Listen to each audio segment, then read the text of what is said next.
right, we are back, and we are live on a Friday, closing out the week. We've had a great week of guests here from the Sands in Cancun. Yesterday, Lou Graham hung out with us. On Wednesday, Rick Springfield. And today, an old friend who it's always fantastic to see, and she was a late addition on this event, but a welcome one, and that is the First Lady of Rock, Lita Ford. Good to see you. Thank you, Eddie. Thanks for having me. We're so happy to be here. Yeah, well, I don't book it, so I had nothing to do with you being here. No, I know, but I was glad you were here. Yeah. When did you get the news you were going to be doing this? Like a couple weeks ago, right? Oh, yeah. I don't even know. Was it a couple weeks ago? Can I drink some water? Yeah, of course. I'm going to auction off this beautiful guitar.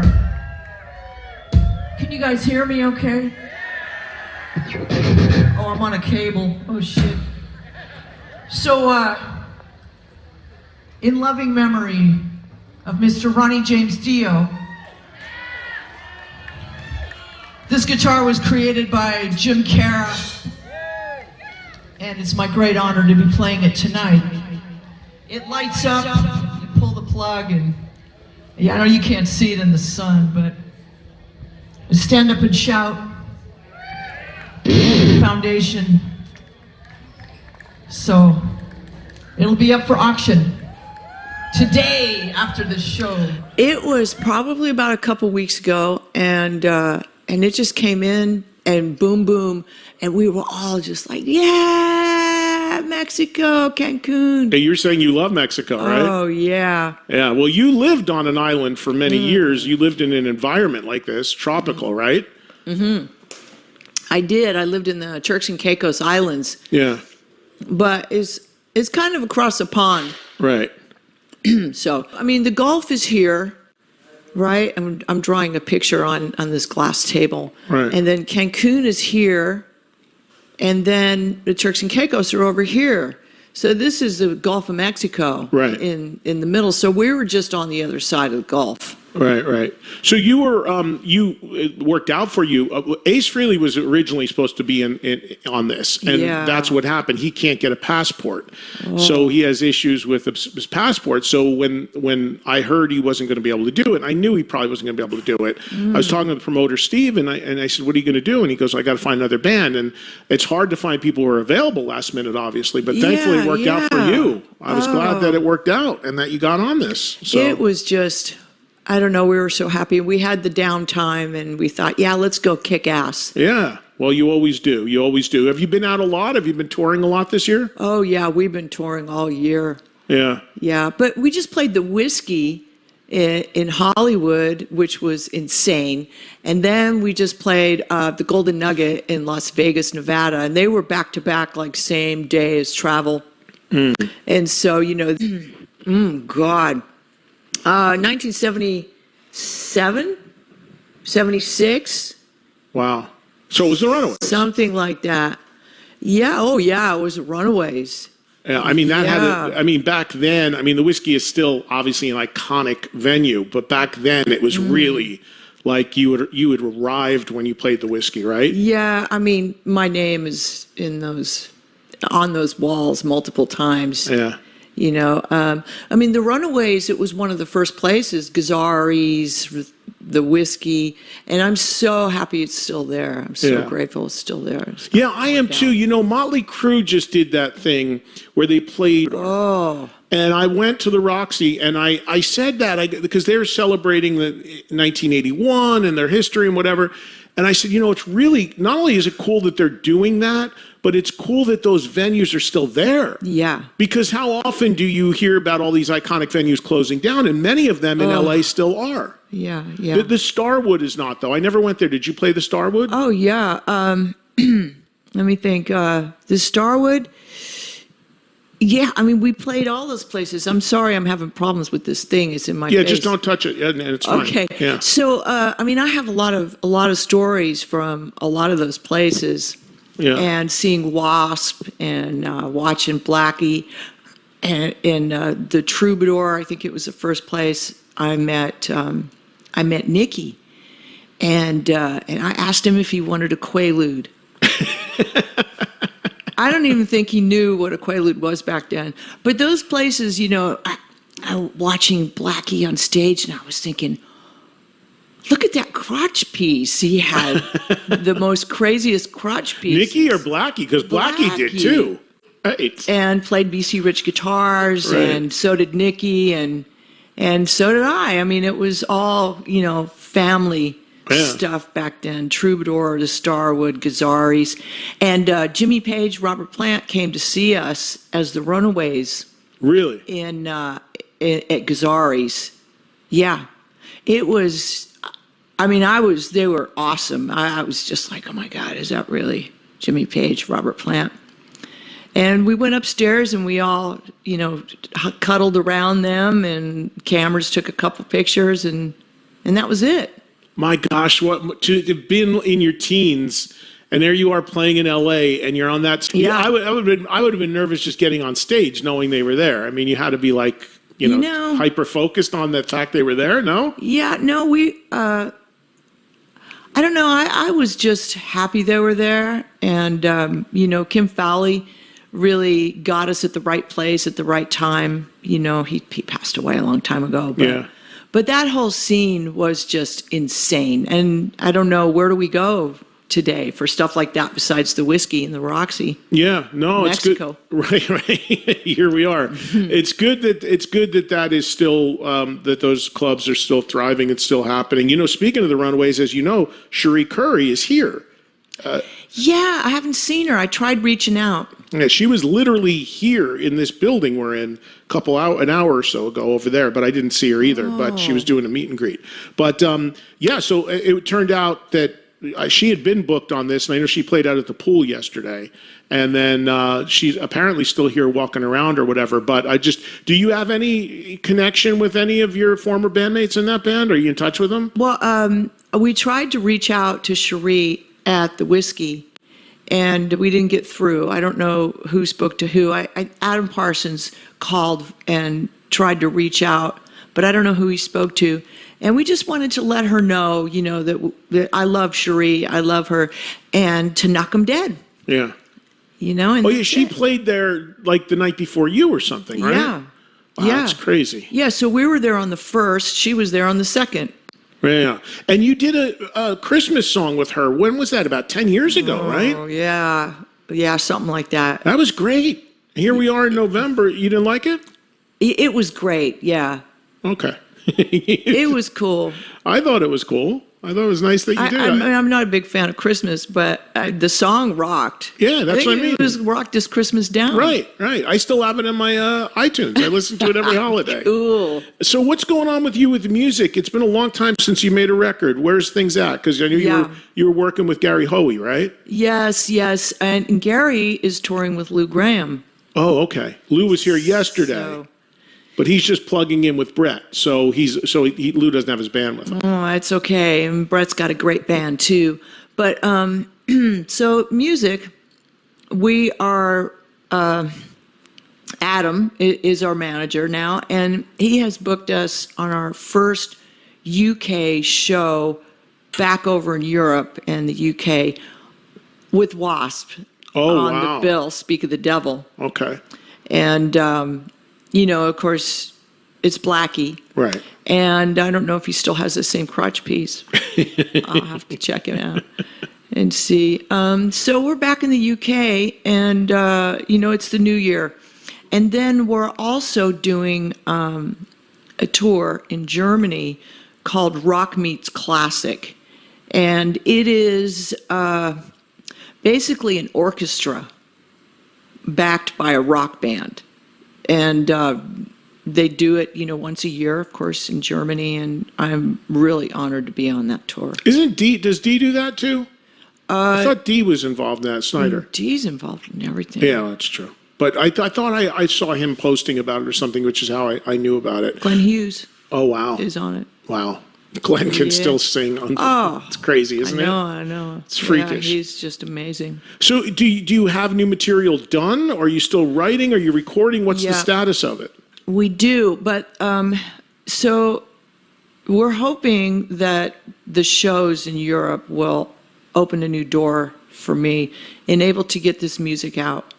Because basically what's happening is everyone's saying, well, Lita, you're not a digital artist. I'm like, no, I'm not. I am the old school rock and roller, and this is what we do. What does that mean, a digital artist? Do you even know what that means? I don't. Just like what, a big social media presence? Like, what does that mean? Well, do you know, a lot of the Vegas acts do a lot of digital stuff, and there's thousands and thousands of people. I guess they just play like a turntable. Oh, And Jesus. I know, and they have all these recordings, and I mean, some of the greatest artists today I love, like Youngblood and Teddy Swims, so good. What kind of music is this? Well, it's pop rock, Okay. and but I know that Youngblood actually reminds me of a whole lot of people. He's got Mick Jagger wrapped up with. A lot of like the Sid Vicious thing going on. He's like a whole lot of people all wrapped up with really ridiculous songs. They're great. But I mean, you listen to his studio recordings and they're really digital, but he performs live with live musicians. Mm-hmm. And, but I don't know that these younger artists do that. I think it's all digital. And tons and tons and thousands of people. I'm like, what the hell are they listening to? But how is that relevant to an artist like you from when you, like in today's music world? I mean, that's not relevant at all. I would think using that terminology, I do know this, that in the business of music today, everything's about analytics. Yeah. And your streaming numbers and your views and your likes and all the social media imprints. Yeah. So many labels and everything look at that. It used to be like A&R people would go into clubs and scout a band, and you're completely unknown. If you had the goods, you'd get signed. It's true. No more. Now they sit there on their computers and they look for these numbers, and they want people to have already a big head start, and then they'll jump in and go look at it. Yeah. But it's, again, none of that's relevant to an artist who's got history like yourself. It's like, let me hear the drums. Let me hear, how badass that bass is, and how good is the song? And how good is the song? How great are the guitars? Yeah. Been listening to the Dead Daisies a lot lately, and I'm just like, wow. Because I get hooked up on new things. Not that they're new, they're not new, but I'll discover an old song again and just play the hell out of it. So recently, my thing is the Dead Daisies, Doug Aldrich, and just some real badassery. Yeah, I was in touch with Doug recently, because he's gone through a big health scare here with cancer, but he is doing good.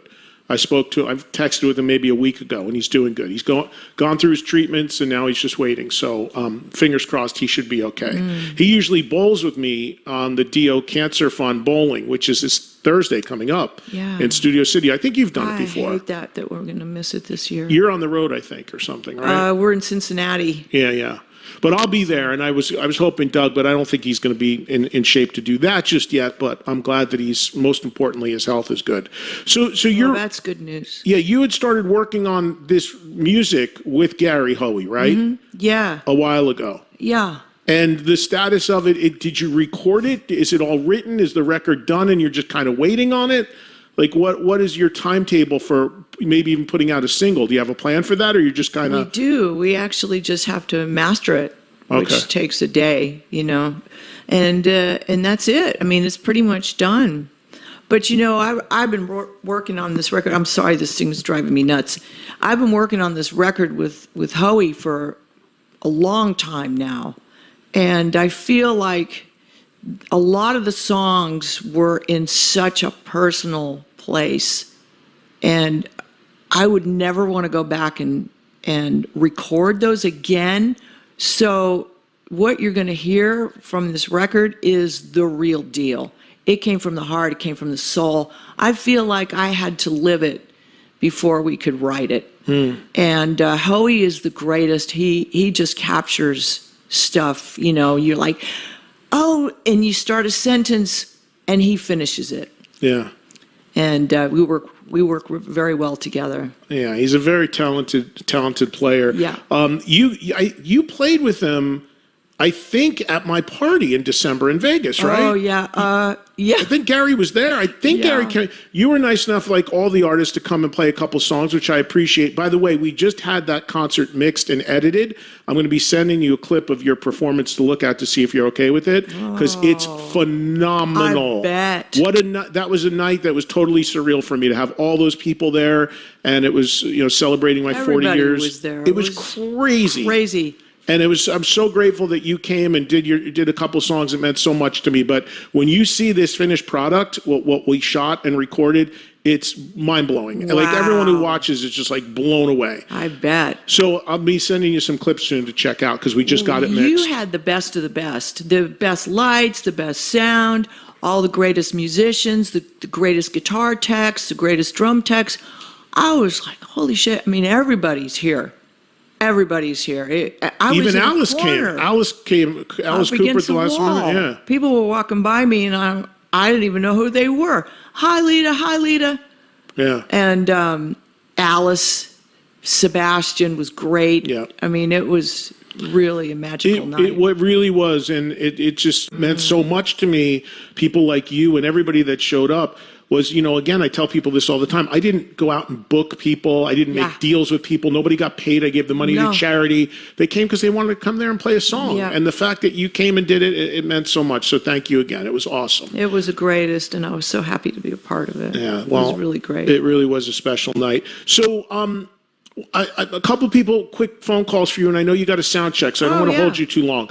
But do you have did I read this right? Do you have a line of guitars? Do you have a new custom guitar coming out? No, it's Jim Cara guitars, and so what we do is people purchase a meet and greet with Lita and the band, and it's sort of like the VIP rock star experience is what we call it.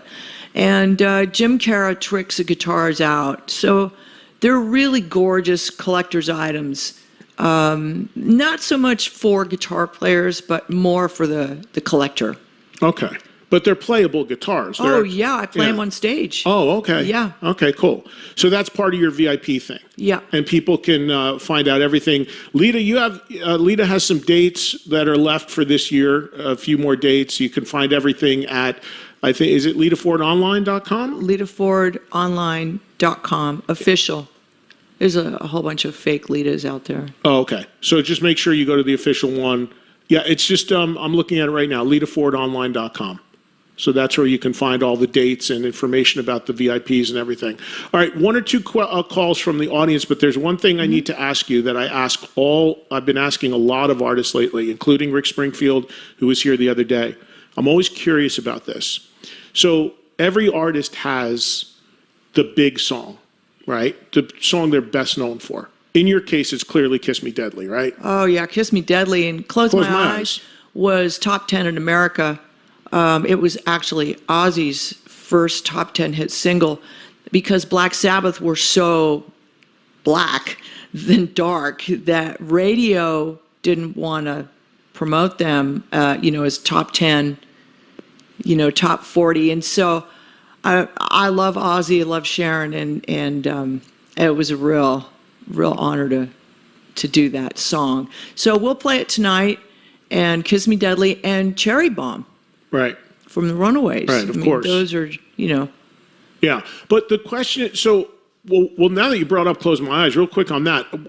These days, people do duets and stuff, and they never even meet each other. They're like in a different room or whatever, or in a different country even, because of technology. They're sending files around. Right. But back then, you and Ozzy were literally in the same room when you recorded that, right? Yeah.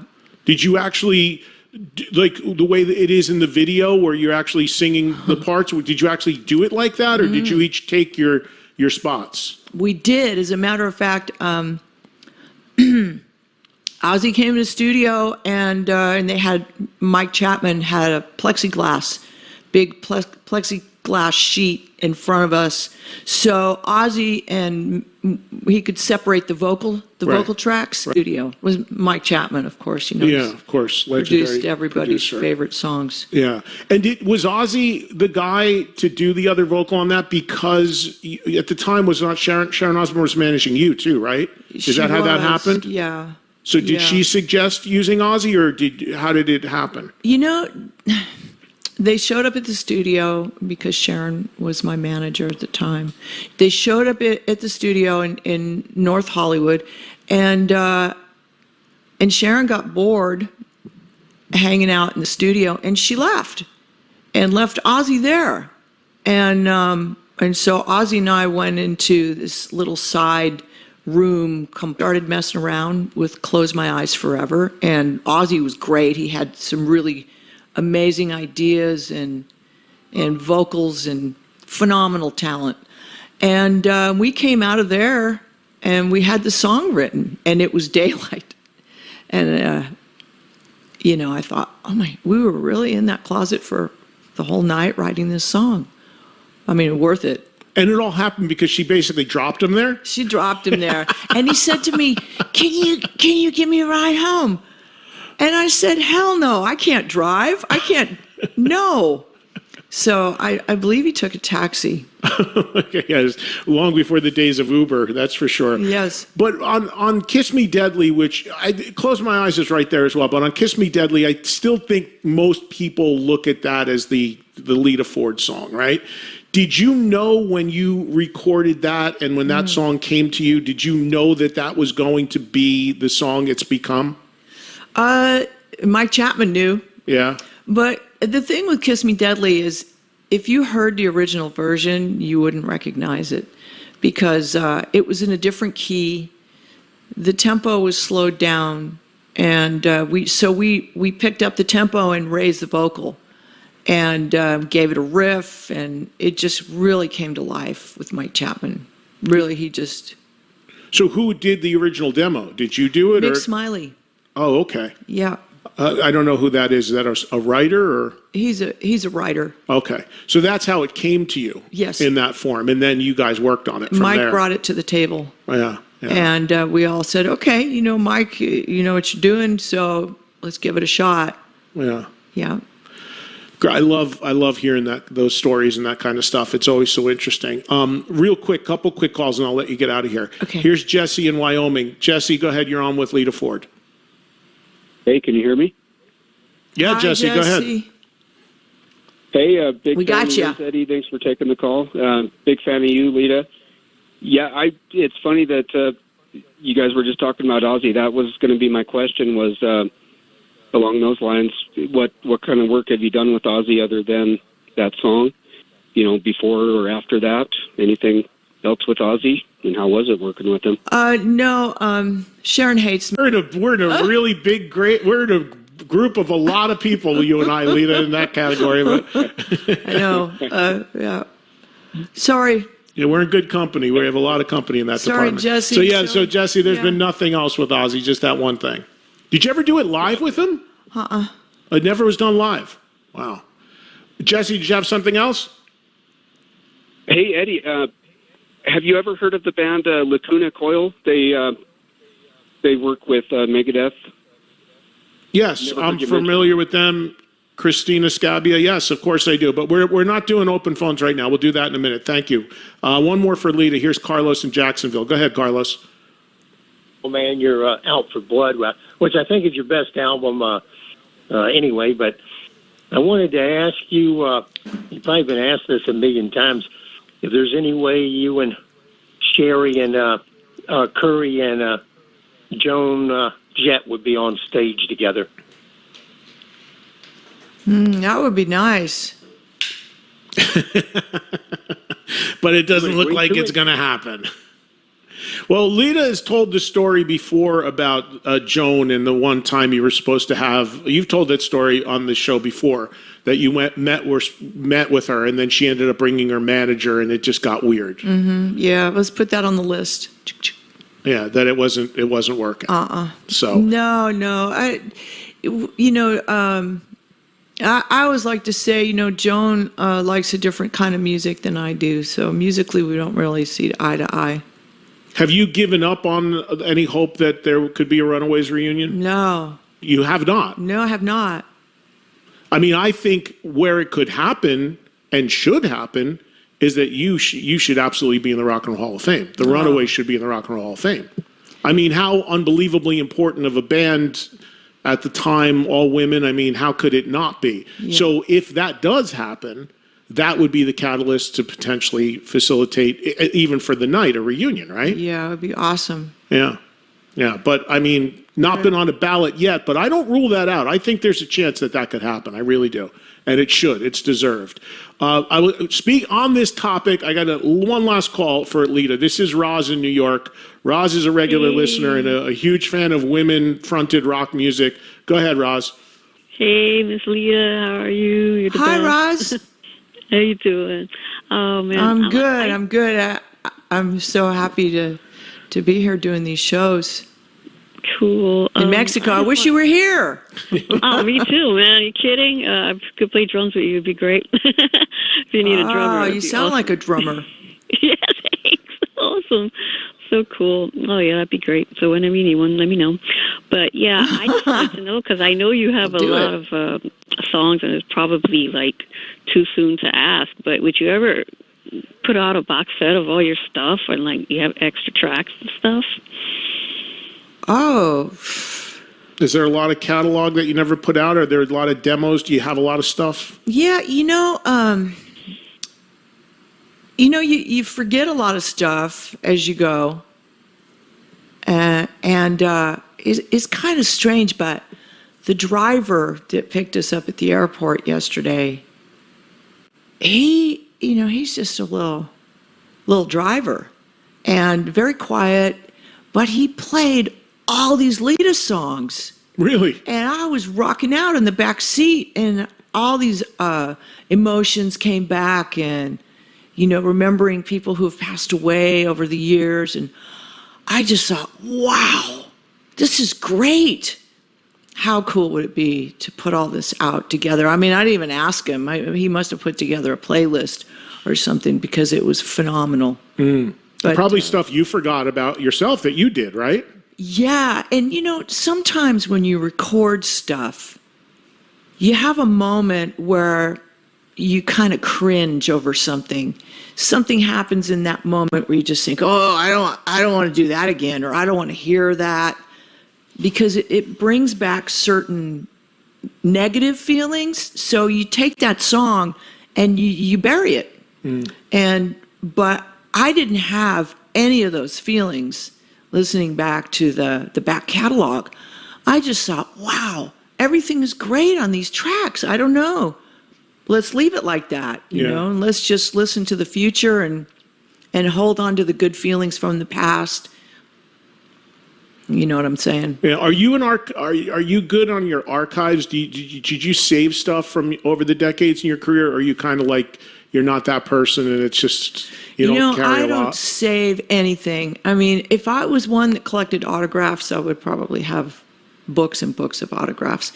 But I don't collect anything. But even your own personal archives, like whether going back to the Runaways or through your solo career, do you have a lot of like stuff that you accumulated on tour, or just little posters or stuff, memorabilia just related to your own career? I got rid of everything, and this is a different story, but when I divorced it was final in 2012, he took every single solitary thing that I owned, except my 2 dogs and a couple of guitars that I had to steal back, these guitars. And tried to take those too, but I said, hey, these are my work tools. Let me work.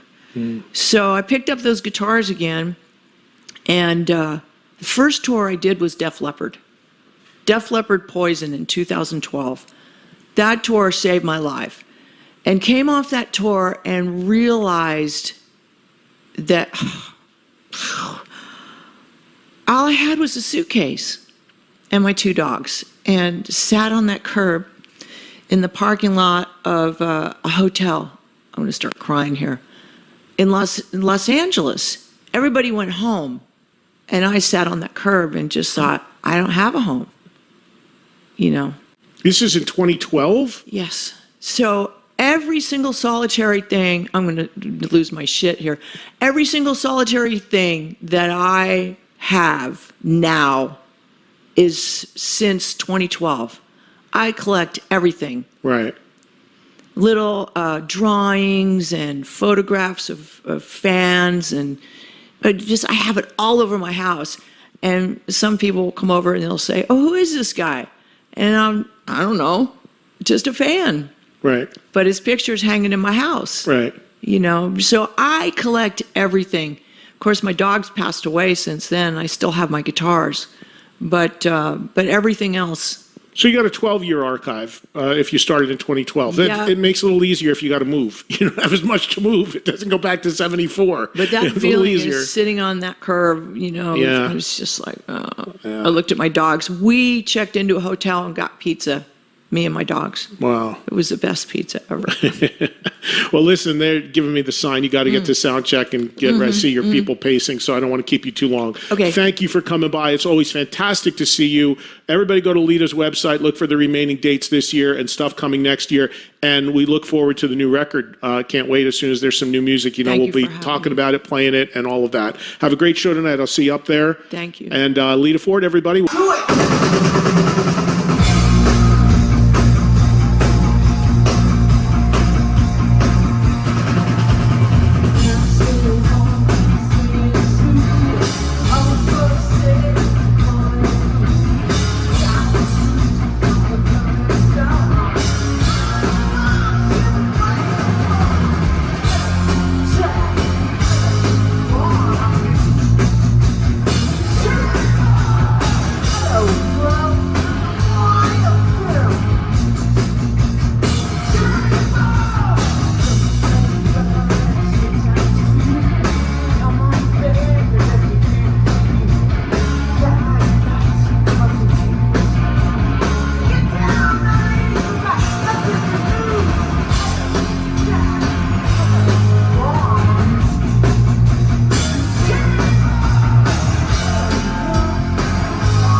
My guitar in the wedges, not Patrick's guitar. I don't know why they always do that. Oh shit, that's loud. No, we need this guitar. And Ryan's like, yeah, I got it. Oh, hello, thank you. Jesse, fix this mic, please. Could you fix this mic stand?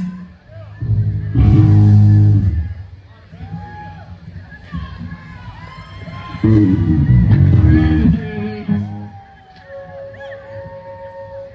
you.